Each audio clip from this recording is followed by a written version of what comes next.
WhatsApp guys, welcome again to the channel. तो आज हम बात करने वाले टॉप 10 मिस्टीरियस पोकेमॉन के बारे में। नंबर 10 पे आता है जैन ड्रैगोनाइट। आपने तो ये कंटो का एपिसोड देखा ही होगा जिसमें हमें जैन ड्रैगोनाइट दिखाते हैं। कुछ थ्योरीज का मानना है कि ये ड्रैगोनाइट टोटम पोकेमॉन है। टोटम पोकेमॉन नॉर्मल पोकेमॉन से बहुत बड़े होते हैं और जैंट साइज के होते हैं, तो शायद ये ड्रैगोनाइट टोटम पोकेमॉन होगा। पर ये थ्योरी है, तो ये गलत भी हो सकती है और सही भी हो सकती है। नंबर 9 पे आता है मिमिक्यू। मिमिक्यू भी एक मिस्टीरियस पोकेमॉन है। तुम्हें तो पता ही होगा कि मिमिक्यू पिकाचू जैसे कपड़े पहन के रखता है और आज तक किसी ने नहीं देखा कि मिमिक्यू कैसे दिखता है। और ये भी कहा जाता है कि जो भी मिमिक्यू की रियल आइडेंटिटी के लिए उसके कपड़े के पीछे देखता है तो वो मर जाता है। पर एक दिन मियाओ ने मिमिक्यू के रियल आइडेंटिटी देख ली थी और मियाओ भी मर गया था, पर वो एपिसोड इंडिया में डिलीटेड कर दिया गया था। नंबर 8 पे आता है जायंट क्लेडॉन। पोकेमॉन के एक एपिसोड में हमें क्लेडॉन दिखाया जाता है और वो नॉर्मल क्लेडॉन से बहुत बड़ा होता है और ये पोकेमॉन बहुत पुराना पोकेमॉन भी था और आज तक हमें ये बताया नहीं गया ये क्लेडॉन इतना बड़ा कैसे बना। नंबर 7 पे आता है mysterious Pokemon. Pokemon origin series में जब रेड ब्रॉक से फाइट करने ब्रॉक के जिम में जाता है तो हमें एक पोकेमॉन का स्टैचू दिखाया जाता है और इसका नाम भी किसी को नहीं पता है, तो ये भी बहुत ज़्यादा मिस्टीरियस पोकेमॉन है पोकेमॉन वर्ल्ड में। नंबर 6 पे आता है क्रिस्टल ऑनिक्स। तो हमें पोकेमॉन के एक एपिसोड में हमें एक ऑनिक्स देखने को मिलता है। ये ऑनिक्स सभी ऑनिक्स से बहुत ज़्यादा अलग था क्योंकि ये ऑनिक्स क्रिस्टल से बना था और सबसे अजीब बात यह है कि ये ऑनिक्स पानी में भी रह सकता है। आपको तो पता ही होगा कि ऑनिक्स पानी में नहीं रह सकता है और ये ऑनिक्स क्रिस्टल ऑनिक्स कैसे बना और ये यहाँ कैसे आया, हम में से ये किसी को नहीं पता।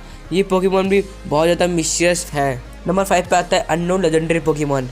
हमें दिखाया जाता है कि एश, ब्रॉक एंड मिस्टी कुछ सोच रहे होते हैं, वहीं हमें दिखाया जाता है कि मिस्टी एक लेजेंडरी वाटर टाइप पोकेमॉन के बारे में सोचती है और ऐसा कोई भी पोकेमॉन नहीं है। पर कुछ थ्योरी का मानना है कि ये मेगा gyarados है और ये बात कुछ हद तक सही है, पर ये थ्योरी है तो ये गलत भी हो सकती है और सही भी। और हमें इसके बाद इस पोकेमॉन को नहीं दिखाया गया, तो ये भी पोकेमॉन मिस्टीरियस है।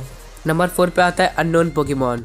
ये एक ऐसा पोकेमॉन है जो एनिमे में है पर ना के बराबर और इस पोकेमॉन का कोई भी शेप और साइज नहीं है, पर इस पोकेमॉन का शेप इंग्लिश अल्फ़ाबेट पर है।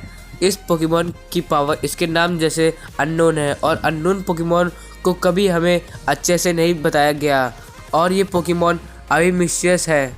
नंबर 3 पे आता है जेनसेट। जो जेनसेट आपने पोकेमॉन मूवी में देखा था वो ओरिजिनल जेनसेट नहीं था, वो टीम प्लाज्मा ने बनाया था। पर इससे पहले भी ओरिजिनल जेनसेट हुआ करता था, पर वो कैसे दिखते थे और उनका क्या टाइप था किसी को उनके बारे में कुछ भी नहीं पता है, तो ये पोकेमॉन बहुत ज़्यादा मिस्टीरियस है।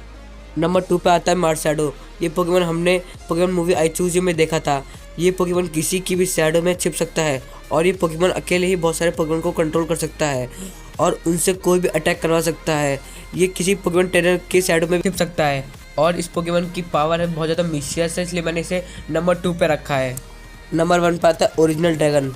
पहले बोला जाता था कि रेसिराम, क्यूरम और जैकरॉम पहले एक ही पोकेमॉन हुआ करते थे, पर कुछ रीज़न की वजह से इनको अलग होना पड़ा और ये भी बोला जाता है कि जो ओरिजिनल ड्रैगन की पावर है वो आर्सेस से भी ज़्यादा या आर्सेस के बराबर थी और ये पोकेमॉन इतना मिस्टीरियस है लोगों को इसका नाम तक नहीं पता है और ये इसका ओरिजिनल ड्रैगन ये इसका रियल नेम नहीं है, बस ये फैन मेड नेम है।